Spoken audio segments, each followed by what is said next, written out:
Halo semuanya, selamat datang di channel Putri Nabila Bercerita. Tempat dimana cerita punya rasa dan rasa punya makna. Karena setiap kisah selalu membawa pesan, dan setiap pesan menyentuh hati yang mendengarkan.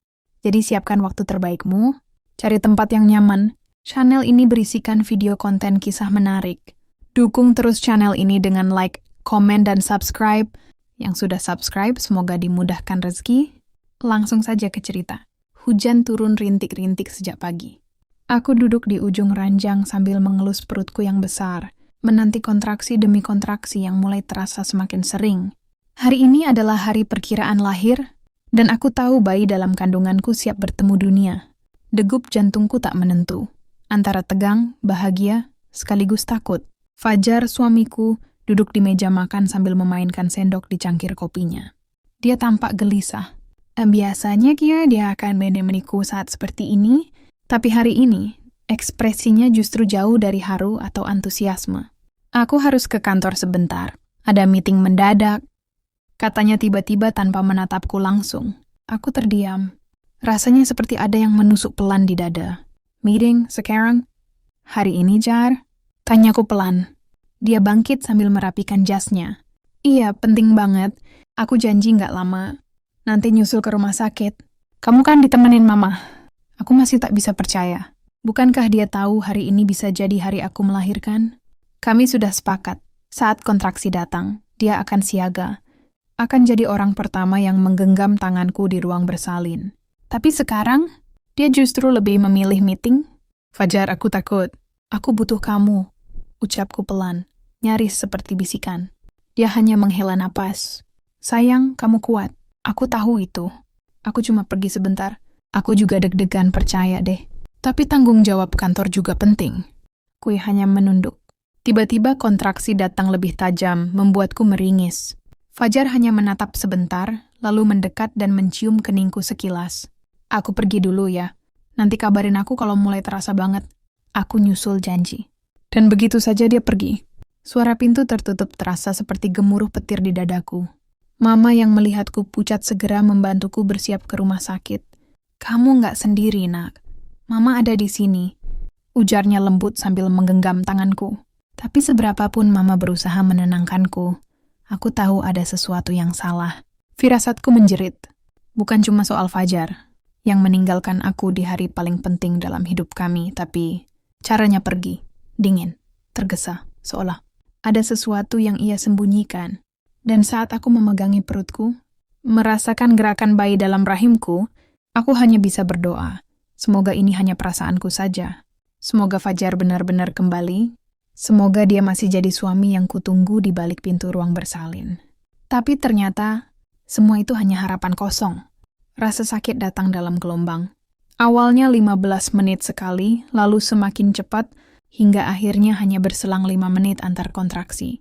Setiap gelombang datang, aku menggenggam erat tangan mama, menahan perih yang menjalari sekujur tubuhku. Kami tiba di rumah sakit sekitar pukul 11 siang. Dokter memeriksa dan memastikan bahwa pembukaan sudah memasuki tahap aktif. Semua berjalan sesuai rencana, kecuali satu hal. Fajar belum juga datang. Aku mencoba tetap tenang. Setiap 15 menit, aku menatap layar ponsel. Tak ada pesan masuk. Tak ada panggilan masuk. Chat yang kukirim hanya centang 2 tanpa balasan. Kutelpon pun tak diangkat berkali-kali. Perawat datang membawa kursi roda untuk membawaku ke ruang bersalin. Mama mendampingiku masuk. Aku menoleh ke belakang, berharap melihat Fajar berdiri di depan pintu, berlari tergesa sambil membawa wajah cemas dan senyum haru. Tapi harapan itu tinggal harapan. Lorong itu kosong. Aku mulai menangis dalam diam. Sudah, nak. Jangan pikirin Fajar dulu. Fokus ke lahiranmu. Ingat, kamu nggak sendiri. Kamu punya mama. Kamu punya anakmu. Dia sebentar lagi akan lahir ke dunia. Kata mama menenangkanku, meski matanya juga tak bisa menyembunyikan kekecewaan. Di ruang bersalin rasa sakit semakin tak tertahankan. Keringat membasahi pelipis dan punggungku. Nafasku terengah. Dokter memberi aba-aba untuk mulai mengejan. Tarik nafas panjang. Dan keluarkan saat mengejan. Ayo Bu Rania, kuat sedikit lagi ya. Aku mengejan sekuat tenaga. Aku menangis. Bukan hanya karena rasa sakit fisik, tapi karena hati yang perih. Di antara jerit dan tangis itu, hanya satu nama yang kuteriakkan dalam hati. Fajar, di mana kamu? Kenapa kamu nggak di sini? Lalu, suara tangisan bayi memecah keheningan. Semua rasa sakit itu tiba-tiba lenyap, tergantikan oleh getar haru yang sulit digambarkan. Anakku lahir. Seorang perempuan mungil dengan suara tangis yang lantang dan wajah yang begitu mirip denganku. Ku ingin Fajar melihat ini. Aku ingin dia tahu. Anaknya lahir dengan sehat dan sempurna. Tapi lagi-lagi kursi di sebelahku kosong. Tak ada yang mengazankan. Tak ada yang mencium keningku dengan bangga. Perawat bertanya, apakah ayah dari bayi ingin masuk dan mengazankan? Mama menatapku. Aku hanya menggeleng pelan. Nggak usah. Saya sendiri. Tanganku lemah menggenggam tangan bayi kecilku. Air mataku mengalir bukan karena sedih semata, tapi karena keputusan besar yang mulai tumbuh. Dalam hatiku, jika hari ini saja dia tak memilih kami, maka untuk apa aku terus menggenggam harapan kosong? Fajar, kamu memilih pergi di saat seharusnya kamu berada di sisiku. Dan aku tidak tahu bahwa kepergianmu hari ini akan menjadi luka paling dalam yang pernah kurasakan. Malam itu hujan turun lebih deras dari siang tadi. Di dalam kamar rawat inap rumah sakit, aku duduk di ranjang sambil memangku bayiku yang baru lahir. Cahaya lampu temaram membuat wajah kecilnya terlihat makin damai. Matanya tertutup rapat. Sesekali ia meringis kecil lalu kembali tertidur dalam pelukanku. Mama sudah tertidur di sofa kecil di sudut ruangan. Kelelahan setelah seharian mendampingiku. Tapi mataku tak bisa terpejam sedikit pun. Tubuhku lelah, tapi hatiku jauh lebih lelah. Fajar masih belum datang. Sudah hampir 12 jam sejak aku melahirkan, tapi tidak ada kabar darinya. Tidak ada pesan. Tidak ada telepon.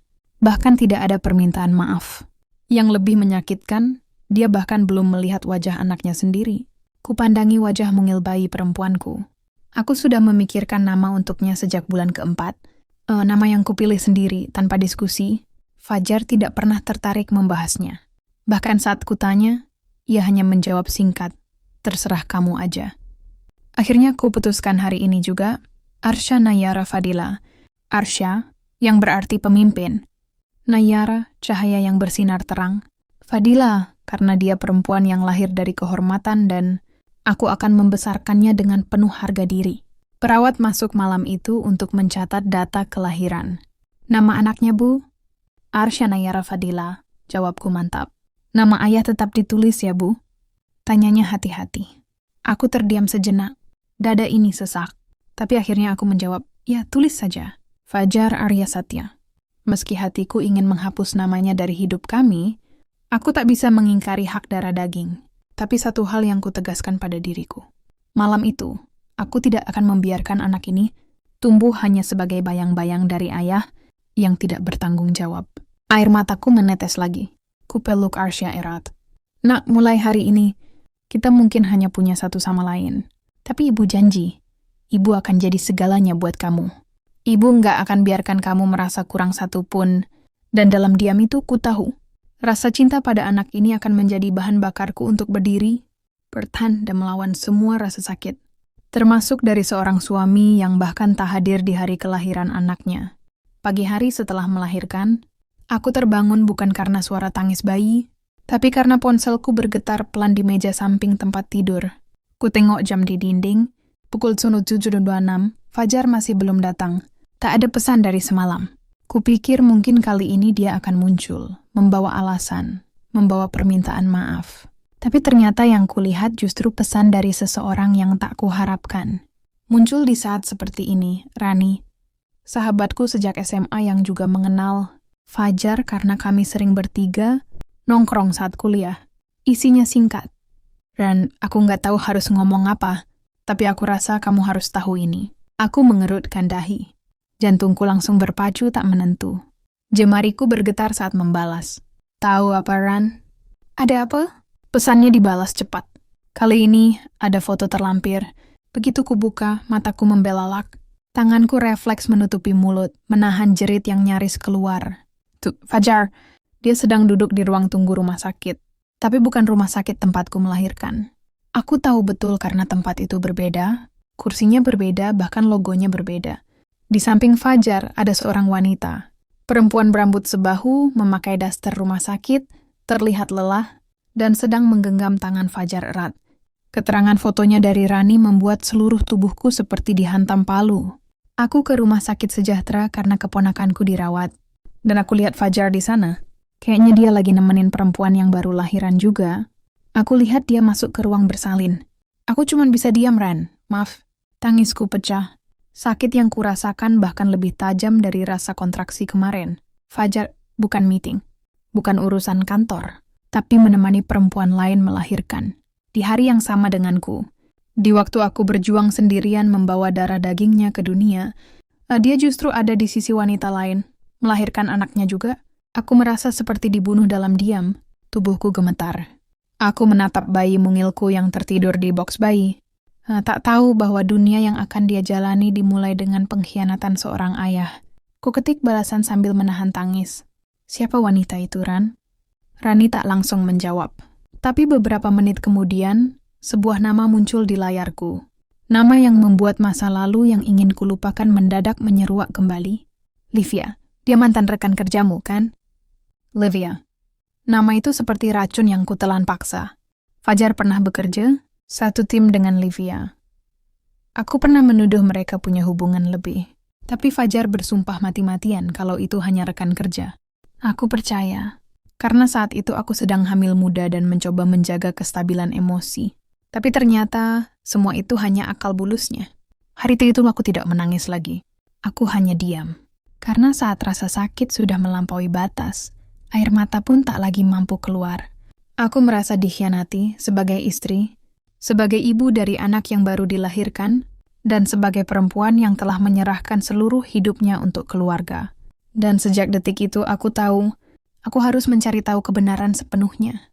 Sampai tak ada yang bisa disangkal lagi. Siang itu, aku duduk diam di tepi ranjang rumah sakit sambil memeluk Arsya erat. Tubuhku masih terasa lemah, tapi amarah dan luka di dada tak membiarkan aku benar-benar istirahat.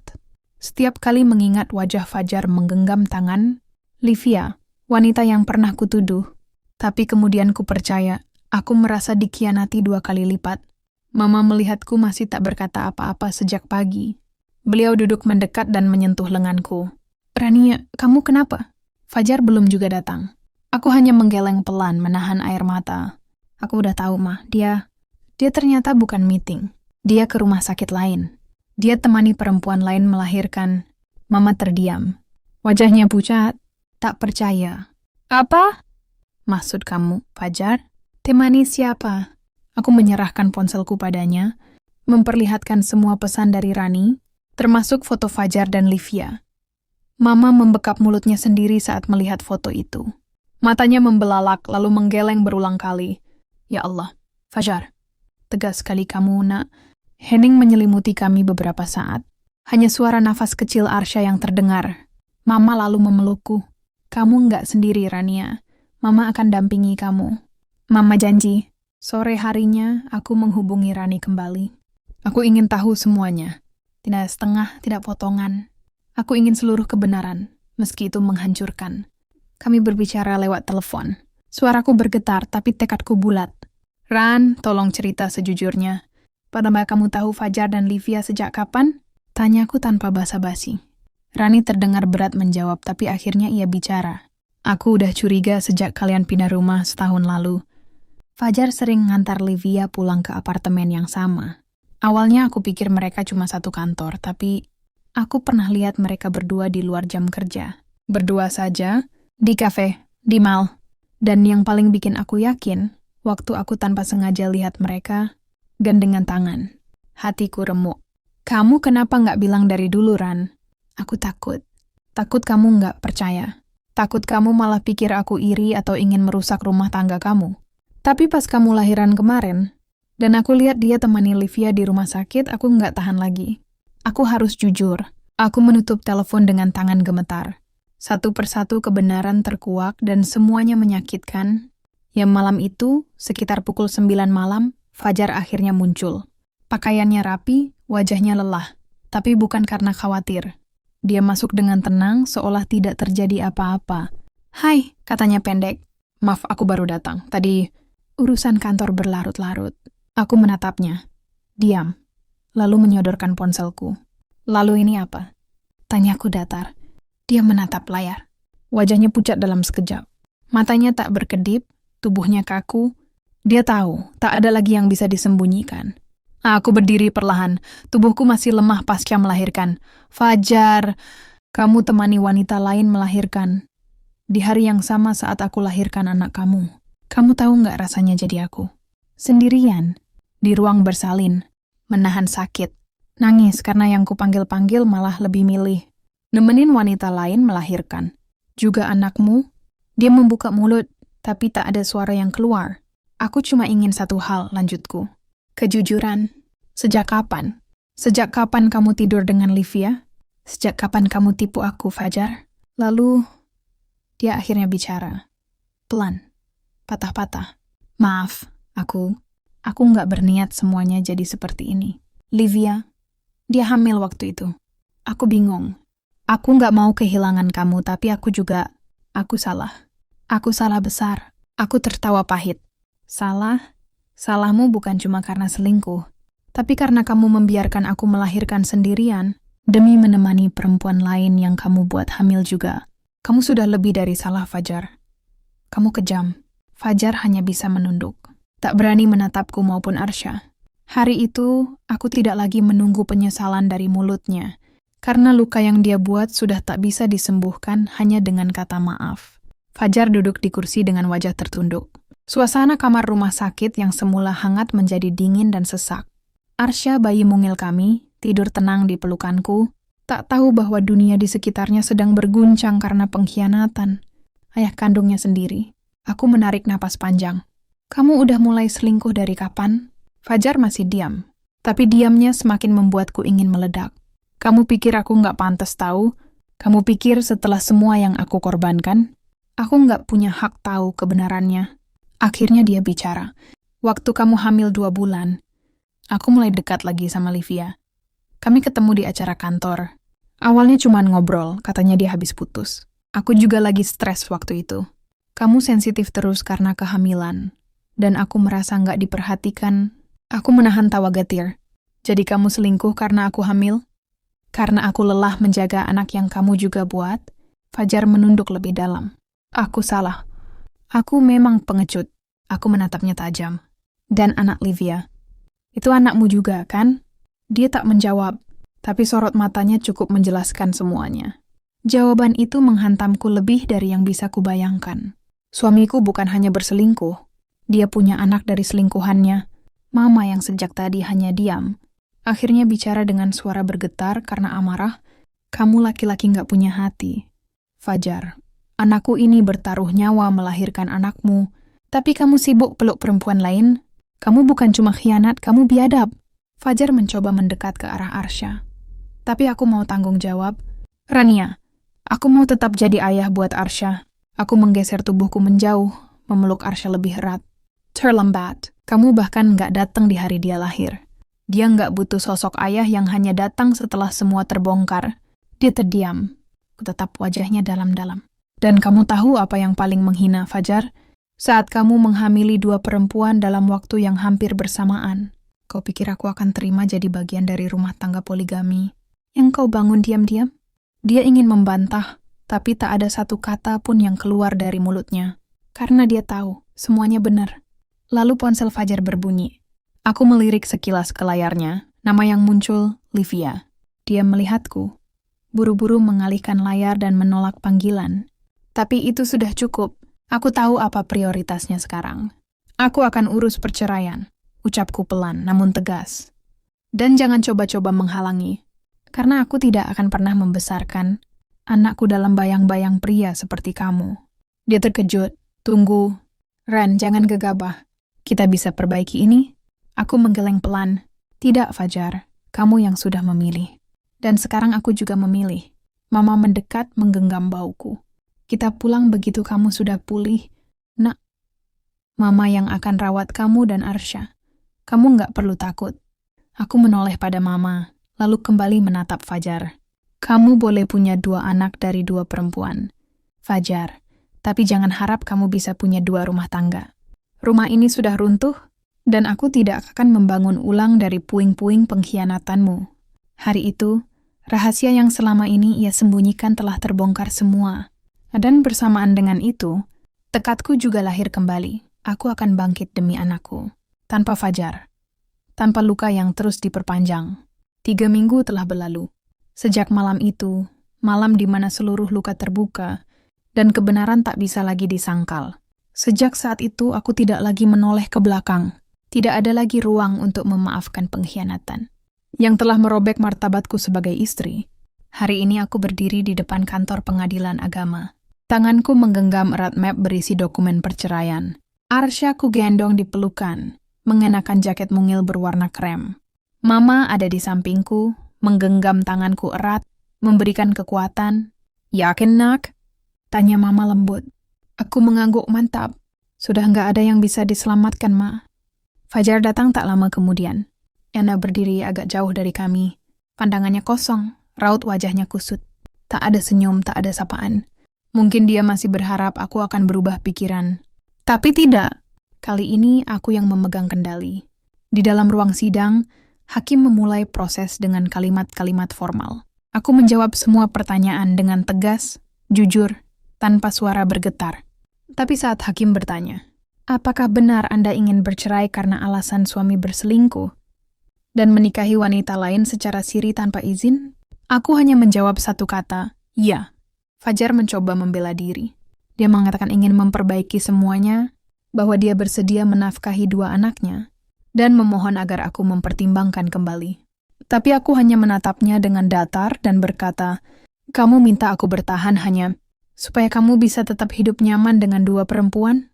Aku bukan opsi. Aku bukan cadangan. Aku bukan perempuan yang akan bertarung mempertahankan tempat di hatimu yang sudah kau bagi 2. Suasana ruang sidang hening. Fajar menunduk. Tak ada lagi yang bisa ia lakukan. Semua sudah jelas. Semua sudah terlalu dalam untuk ditambal. Hakim akhirnya mengetuk palu. Dengan ini, sidang mengabulkan permohonan cerai dari pihak penggugat. Maka status pernikahan antara Fajar Aryasatya dan Rania Kusuma dinyatakan berakhir. Tanganku gemetar sesaat, tapi hanya karena lega. Lega karena hari ini bukan akhir dari hidupku, melainkan awal yang baru. Saat kami keluar dari ruang sidang, Fajar sempat menghampiri. Ia menatapku dan Arsya bergantian. Aku tetap ingin jadi ayah untuk Arsya. Aku menatapnya dingin. Arsya tidak butuh ayah yang tidak hadir di hari pertamanya. Dia hanya butuh ibu yang kuat. Dan aku sudah cukup untuk itu. Aku melangkah pergi tanpa menoleh lagi. Hari itu aku tak hanya meninggalkan ruang sidang. Aku meninggalkan luka, kebohongan, dan pria yang tidak tahu arti setia. Aku bukan lagi Rania yang sama seperti dulu. Kini aku adalah seorang ibu, seorang perempuan yang tahu harga dirinya, dan seorang wanita yang telah membebaskan dirinya dari belenggu pernikahan palsu. Dan saat ku tatap langit siang yang cerah itu, aku tahu ini bukan akhir. Ini adalah permulaan. Setahun setelah perceraian itu, hidupku berubah, bukan karena keadaan, tapi karena pilihan. Aku memilih untuk sembuh, memilih untuk kuat, dan yang paling penting, memilih untuk bahagia. Aku kembali ke dunia kerja. Dengan pengalaman dan relasi yang sempat tertinggal saat menikah, aku diterima bekerja di sebuah perusahaan startup digital. Tak sampai 6 bulan, aku dipromosikan menjadi manajer, proyek karena dedikasi dan kemampuanku dalam menyusun strategi. Kantor bahkan memberiku fleksibilitas bekerja dari rumah di hari-hari tertentu, karena mereka tahu aku adalah ibu tunggal. Arsya tumbuh sehat, lincah, dan ceria. Senyum mungilnya adalah bahan bakar semangatku. Mama ikut tinggal bersamaku untuk membantu menjaga Arsya. Hidup kami memang sederhana, tapi penuh cinta. Tidak ada lagi air mata di malam hari, hanya tawa kecil dan suara dongeng sebelum tidur. Suatu hari, aku menerima undangan reuni dari teman-teman SMA. Awalnya ragu, tapi akhirnya aku putuskan untuk hadir. Aku ingin orang-orang tahu bahwa aku bukan wanita yang hancur karena diceraikan. Aku adalah wanita yang bersinar karena bangkit. Aku datang dengan mengenakan blazer putih, celana panjang hitam, dan heels elegan. Wajahku polos tanpa banyak riasan, tapi sorot mataku penuh percaya diri. Di sana aku bertemu banyak teman lama, termasuk Rani, sahabat yang tak pernah meninggalkanku. Lalu tanpa kuduga, Fajar muncul. Ia datang bersama seorang wanita berpakaian glamour, Livia. Orang-orang memperhatikan kami. Livia memandangku dengan sorot sinis, sementara Fajar tampak kikuk. Aku hanya tersenyum tipis dan mengangguk sopan. Rania, sapanya kaku. Lama nggak ketemu? Ya lama sekali, jawabku datar tapi tenang. Aku dengar kamu sekarang kerja di perusahaan teknologi? Jadi manajer ya? Aku hanya tersenyum. Alhamdulillah, rezeki Arsya. Hidup kami cukup, bahagia, dan tenang. Livia tampak kesal mendengarnya. Sepertinya hidup mereka tak semulus yang dibayangkan. Aku pernah dengar kabar bahwa Fajar sempat menganggur karena masalah di kantornya, dan Livia harus menanggung sebagian besar beban rumah tangga mereka. Fajar menunduk, seperti ingin menyampaikan sesuatu. Ren, aku cuma mau bilang kamu hebat. Aku nggak pernah menyangka kamu bisa sejauh ini. Aku menatapnya. Dulu aku mungkin akan luluh.